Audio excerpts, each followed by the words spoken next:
మీరు బాగా నా చుట్టూ తిరిగే పిల్లల్ని అడగండి, ఎంత ఇబ్బందిలో మనం ఈ పని చేస్తున్నామో వాళ్ళకి తెలుస్తుంది. నాతో పాటు మనతో పాటు ట్రావెల్ చేస్తున్న పిల్లలందరికీ తెలుసు, మన మినిస్ట్రీ కానివ్వండి, మనం కానివ్వండి, ఎంత ఇబ్బందిలో ఉండి ఇప్పుడు పరిచర్యలో వాడబడుతున్నాం. ఎంత భారం అంటే ఒక మాటలో చెప్పలేనంత భారం ఉంది మన కళ్ళ ముందు. ఇవన్నీ మోస్తూ ముందుకెళ్తున్నాం, ఇవన్నీ భరిస్తూ ముందుకెళ్తున్నాం, ఇవన్నీ దిగమింగుకుంటూ ముందుకెళ్తున్నాం, ఈ నొప్పి భరిస్తూ ముందుకెళ్తున్నాం. దానికి కారణం దేవుని పరిచర్య ఘనంగా జరగాలని ఒకే ఒక్క విశ్వాసం, అంతే. విశ్వాసంతో మనం ముందడిగేసాం, దేవుడే జరిగించుకుంటాడు. పని అయితే ఆగదు, ఏదో విధంగా వెళుతుంది. నమ్ముట నీ వలనైతే నమ్మువానికి సమస్తము సాధ్యమే అన్నాడు. కనుక ఎవడు ఏది విత్తుతాడో ఆ పంటను కోస్తాడు. విత్తేవాడికి ధైర్యం ఉండాలి. పంట ఇచ్చేది నా తండ్రి. విత్తేవాడు ధైర్యంగా విత్తితే పంట తగిన సమయానికి ఇచ్చేవాడు ఎవరు? మన తండ్రి. మన తండ్రి ఇస్తాడు. ఆ ధైర్యంతో ముందుకెళ్ళిపోతున్నాం. అందుకే దేనికి వెనక్కి తగ్గట్లా. లాస్ట్ ఇయర్ కంటే ఘనంగా జరిపించబోతున్నాం, లాస్ట్ ఇయర్ కంటే గొప్పగా జరిగించబోతున్నాం. ప్రభు చిత్తమే సిద్ధించునుగాక. ఎందుకంటే ఒక ఘటాన్ని దేవుడు ఎన్నుకున్నప్పుడు, ఈ ఘటం ఒక నాయకత్వం వహిస్తూ ముందు నిలబడినప్పుడు కష్టమైన, నష్టమైన, శ్రమైన, ఇరుకైన, ఇబ్బంది అయినా ముందుకే పోతాం తప్ప నాగట మీద చెయ్యేసి మళ్ళీ వెనక్కి తిరిగి చూడడం అనేది జరగదు. చావు తర్వాతే జరగాలది. ఆ నాగలి ఆగాలంటే మన చావు రావాలి. మన చావు వచ్చేంత వరకు నాగలి ముందుకే వెళ్ళిపోతే తప్ప దున్నుకుంటూ వెనక్కి మాత్రం రాదు. ఎవరు వచ్చినా, ఎవరు రాకపోయినా, ఎవరున్నా, ఎవరు లేకపోయినా ఏది ఆగదు. అది అలా జరుగుతా వెళ్ళిపోద్ది. ఆయన జరిగించుకుంటూ వెళ్ళిపోతాడు. అది దేవుడు ఉంటే, అది దేవుని పరిచర్య అంటే. అర్థమైందా? మనం స్థిరంగా నిలబడితే చాలు, మనం బలంగా నిలబడితే చాలు, ప్రభు తన పరిచర్య తానే జరిగించుకుంటాడు.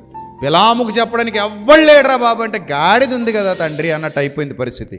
గాడిదతో కూడా బిలాముకి ఏం చెప్పించేశాడు ఆయన? బుద్ధి చెప్పించంటే మనుషులే వచ్చి ప్రవచించాల్సిన అవసరత లేదన్నమాట. అంటే ఎవరూ అక్కడ లేరు, ఎవరూ ముందుకు రారన్నప్పుడు ఏదో ఒక జీవాన్ని తీసుకొచ్చి ముందుకు తీసుకెళ్ళగలిగే సమర్థుడు, లేదా ఆకాశం మాట్లాడుతుంది, భూమి మాట్లాడుతుంది, అలాంటి పరిస్థితి కల్పించగలిగే సమర్థుడు. నీరు లేని చోట నీరు ఉబికి జలం వలె ప్రవహిస్తుంది. అగాధ స్థితిలో, ఎడారులలో నదులను ప్రవహింపజేయువాడు ఆయన. సమృద్ధి లేని చోట సమృద్ధిని కలిగింపజేయగలవాడు ఆయన. సమస్యల సుడిగుండంలో ఉన్నాం అనుకున్నప్పుడు లేవనెత్తగలిగే సమర్థుడైన. మన ఊహకందని కార్యాలు ఆయన మన జీవితంలో జరిగించగలడు. మన ఊహకందని కార్యాలు ఆయన మన జీవితంలో చేయగలడు. అది నమ్మినవాడే విశ్వాసి. నేను విశ్వాసి కనుక దేవుని పని చేస్తున్నాను. మీరు కూడా అదే మాట చెప్పాలి. నేను విశ్వాసిని కనుక దేవుని పని చేస్తున్నాను. నేను విశ్వాసిని గనక దేవుని సేవలో వాడబడుతున్న మొదటి ప్రాధాన్యత నా తండ్రిది, నా మొదటి ప్రాధాన్యత నా దేవునిది. నేను విశ్వాసిని. ఆయన పరిచర్యకి నేను ముందుంటాను. ఆయన పరిచర్యకి నేను కదులు. ఇంట్లో పడుకోవచ్చు, అందరూ పడుకోవచ్చు. దుప్పట్లు లేవా, మంచాలు లేవా మనకి? అది వేసుకోవడం ఎంతసేపు, ఈ దుప్పటి కప్పుకోవడం ఎంతసేపు, పక్కేసేయడం ఎంతసేపు, ఎప్పుడైనా వేసేయచ్చు. కానీ ఆ దుప్పటి మేంచి, మంచం మేంచి పెట్టిలోకి వెళ్ళిపోయే రోజులు కూడా దగ్గరలో ఉంటాయి. అవునా? దుప్పటి కప్పుకు పడుకోవటం ఎంత ముఖ్యమో, నిద్రపోతున్న వారిని మేల్కొల్పడం కూడా అంతకంటే ముఖ్యం. కాబట్టి మేల్కొల్పాల్సిన పని ఉన్నప్పుడు మేల్కొల్పాలి, పడుకోకూడదు. రాత్రి ఇక్కడ మాకు 12:30 అయింది. మొన్న రాత్రి కూడా దగ్గర 1 గంట అయింది. తప్పదు.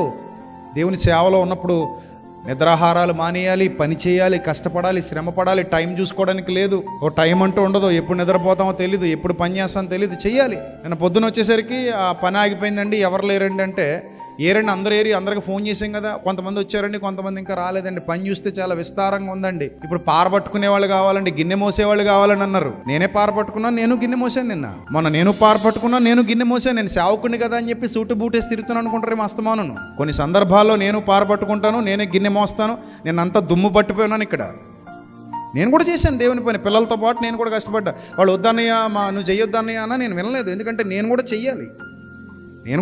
That is my responsibility. So నమ్మకము గల పనివారుగా మనం ఉండాలి, యథార్థవంతులైన సేవకులుగా మనం ఉండాలి, ఆయన చిత్తాన్ని జరిగించే యోధులుగా మనం ఉండాలి. ఏదైనా చేయాలి అంటే మల్టీ టాలెంట్ అనమాట. మైకు పట్టుకోగలం, పారా పట్టుకోగలం, సూట్ వేసుకోగలం, సామాన్యంగాను వర్క్ చేయగలం, ఏదైనా చేయగలం. ఏదైనా మల్టీ టాలెంటెడ్, అన్ని పనులు చేయగలిగే సామర్థ్యం ఉన్నవాడు దేవుని కుమారుడు. మన చేతికి వచ్చిన, నీ చేతికి వచ్చిన ఏ పని అయినను, నీ శక్తి లోపము లేకుండా చేయము. నేను ఎసగొట్టాను, మొన్న రాత్రి కూడా ఎసగొట్టాను. నేను పిల్లలకి ఆ మోసుకుంటుంటే నేను కొట్టి ఎత్తాను. తప్పదు మరి. కొన్ని సందర్భాల్లో ఎవ్వరు లేరు, అర్ధరాత్రి అయిపోయింది, చెయ్యాలి. 11 గంటలకి చేయాలి కొన్ని సందర్భాల్లో. సో ఆ ప్రతిఫలం నాకు వస్తుంది. కాబట్టి మనం చనిపోయిన తర్వాత జీవకిరీటం ఇచ్చే దేవునికి తలంచాలి తప్ప, జీవకిరీటం ఇచ్చే దేవుని ముందు తలంచుకుని నిలబడాలి తప్ప, మనం ఆయన సన్నిధిలో ఉన్నాం. ఆయన సన్నిధిలో ఉన్నప్పుడు ఎంతకైనా ఏమవ్వాలి, తగ్గించుకోవాలి. మన రాత్రి ఉంది, వాళ్ళందరూ ఆ టెంట్ వర్క్ చేస్తున్న వాళ్ళందరూ భోజనాలకు వస్తున్నారు. అందరూ తినేసి ఎవరి దారిన వాళ్ళు వెళ్ళిపోయారు. అక్కడంతా శుభ్రంగా తుడవాలి, ఎవరు లేరు. ఇంకా నేను చీపురు తీసుకుని తుడుస్తుంటే సడన్గా బుజ్జి చూశాడు. అర్రే అన్నగారు తుడిచేస్తున్నాడు అంటే వచ్చాడు. అప్పుడు నేను అన్నాను, బుజ్జి దేవుని పనిది, మీ ఇంట్లో మీ వాకిలు తొడడానికి రాలేదు. నేను నా దేవుని సన్నిధిని నేను దుడుస్తున్నా, నా దేవుని సన్నిధిని నేను దుడుస్తున్నా కాబట్టి ఇది నాకు ఆశీర్వాదం తప్ప ఇది నాకేమి నష్టమేమి కాదు అని చెప్పాను. సో కాబట్టి ఆయన పరిచర్య మన బాధ్యత అనుకున్నప్పుడు అన్ని పనులు ఎవరివి? మనవే. అన్ని పనుల్లో మనం పాలిభాగం తీసుకుంటాం. శక్తి వంచన లేకుండా పనిచేస్తాం. ఘనంగా ఉన్నప్పుడు ఘనంగా ఉండు, పని చేయాల్సి వచ్చినప్పుడు ఘనహీనంగా మారిపో. నువ్వెంత ఘనంగా ఉన్నావో అంతకంటే ఘనహీనంగా మారిపో. దావీదు రాజే, కానీ దేవుని మందసం ముందు ఎగురుకుంటూ వస్తున్నాడట నాట్యం ఆడుకుంటూ. కానీ నాట్యం ఆడుతుంటే భార్య అందట చిచి చిచి చిచి చి అందట, మేకాలు. ఇంకంత అయిపోయింది. దేవుని దగ్గర నుంచి కాల్ వచ్చింది, లాక్ అయిపోయింది. లేదు ఆశీర్వాదం లేదు, ఇంక పోగొట్టుకుంది. అప్పుడు అంటాడు, ఇంతకంటే హీనంగా నేనున్నా నాకు నష్టమేమీ లేదు నా తండ్రి సన్నిధిలో అంటాడు అనమాట. ఇంతకంటే హీనుడుగా, ఇంతకంటే వ్యర్థుడిగా, ఇంతకంటే ఏం చేసినా నాకేం ప్రాబ్లం లేదంటాడు. అది విశ్వాసపు స్థాయి. విశ్వాసపు స్థాయి అలా ఉండాలి. కాబట్టి ప్రియమైన దేవుని ప్రజలారా, భక్తి జీవితంలో ఎదగడం అనేది నేర్చుకోండి, భక్తిగా ఉండడం నేర్చుకోండి. పరమ తండ్రి నీ పనిలో నేనొక సాధనము, అర్హమైన పాత్రగా నన్ను వాడుకొను. పరమ తండ్రి నీ పనిలో నేనొక సాధనము, అర్హమైన పాత్రగా నన్ను వాడుకొను. జీవిత కాలపు పర్యంతము నీ సేవను నన్ను నడిపించుము, ఘనతకు నన్ను వినియోగించుము, సత్కార్యములకు సిద్ధపరచుము. అనవరతము నాదడు ప్రతిదినము, అది నీ సొంతము. గడిచిన ప్రతి క్షణము నీ కృపాదానము. నాదడు ప్రతిదినము, అది నీ సొంతము. గడిచిన ప్రతి క్షణము నీ కృపాదానము.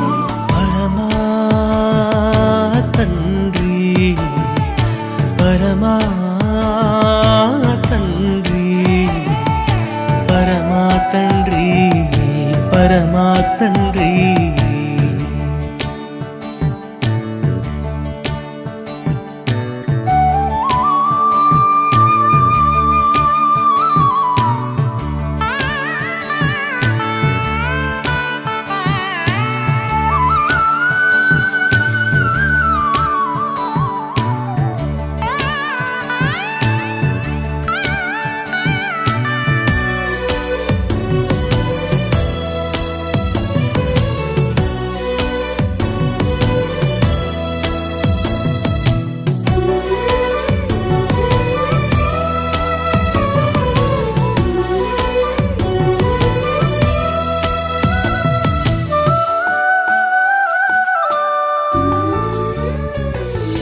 రాజును మోయుటకు ప్రవచన సారముగా, భారవాహక పశువును వాడుకున్న విధముగా.